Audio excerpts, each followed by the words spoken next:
Salut à toutes et à tous, c'est Jérém, on se retrouve pour une nouvelle vidéo, l'épisode 2 de la série Que faire à la salle.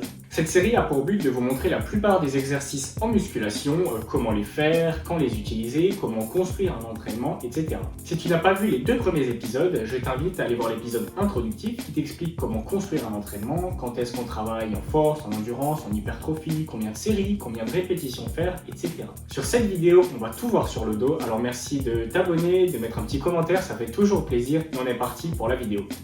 En général, on va diviser les exos en deux parties, ceux pour la largeur et ceux pour l'épaisseur. Un exo de dos, ça reste un exo de dos, donc quand on va faire un exercice, ça va travailler l'ensemble du dos, mais on va dire qu'on peut un petit peu spécifier le travail. Exo numéro 1, et c'est un super exo pour le dos, vous trouverez pas mieux, c'est les tractions. Alors les tractions, c'est pas toujours un mouvement facile à faire, vous avez 3 niveaux si jamais c'est trop compliqué pour vous. Niveau 1, les tractions normales. C'est les tractions normales, si vous arrivez à en faire, tant mieux. Le niveau au-dessus, c'est les tractions lestées, donc là il faut acheter une ceinture de lest en fait tout simplement. Et puis le niveau en dessous, si vous n'arrivez pas encore à faire vos premières tractions, eh bien vous pouvez soit faire une traction normale avec un élastique, ou soit les tractions à la machine. Très similaire, exo numéro 2, on a le tirage vertical. Alors vous avez deux manières de le faire. Vous pouvez le faire en restant très droit, pour solliciter plus le grand dorsal, ou bien vous pouvez le faire en vous penchant un petit peu plus pour solliciter un petit peu plus les trapèzes moyens et inférieurs. On a ensuite 3 exercices super efficace pour le dos.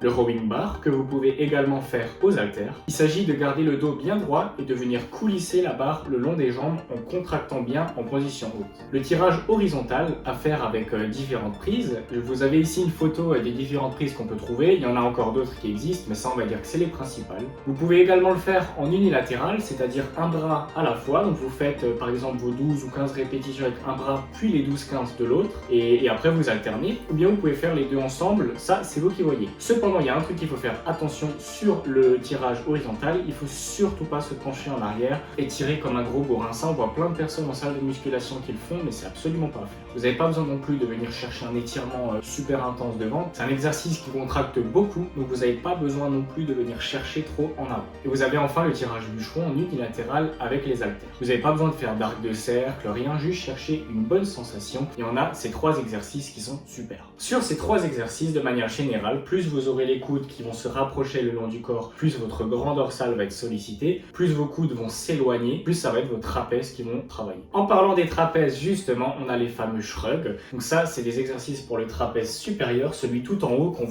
voit chez beaucoup de pratiquants. Pour moi, personnellement, je ne travaille jamais mes trapèzes supérieurs, puisque en général, ils travaillent sur d'autres exos sans qu'on le veuille, et puis j'ai pas la sensation de vouloir les développer plus que ça. Maintenant, c'est à vous de voir si vous avez besoin ou non de les travailler. On arrive à la fin et on a bien évidemment un exo d'isolation pour les lombaires. C'est un exo que j'adore et que je fais à chaque séance d'eau. Alors attention, c'est pas parce que vous musclez bien vos lombaires que vous n'allez pas vous blesser justement parce que vous avez une mauvaise technique au squat ou au lombaire. C'est bien d'avoir les deux, une bonne technique et des lombaires solides, mais c'est pas parce que vous avez des lombaires solides que vous n'allez pas vous abîmer le dos. Vous avez également des exos d'isolation du grand rond qui sont un petit peu moins vus en salle de musculation en général, qui sont à mettre dans vos entraînements si votre grand rond n'intervient pas dans les autres exos de dos. S'il est en retard, là vous pouvez les instaurer. Vous avez également le pullover qui est un super exercice pour travailler le grand dorsal. Celui-là j'ai déjà expliqué comment le faire dans d'autres vidéos. Et vous avez enfin l'autostop pour l'infra et le supraépineux, des exos d'isolation. L'infra et le supraépineux, ce sont des muscles de la coiffe des rotateurs. Ils peuvent également être mis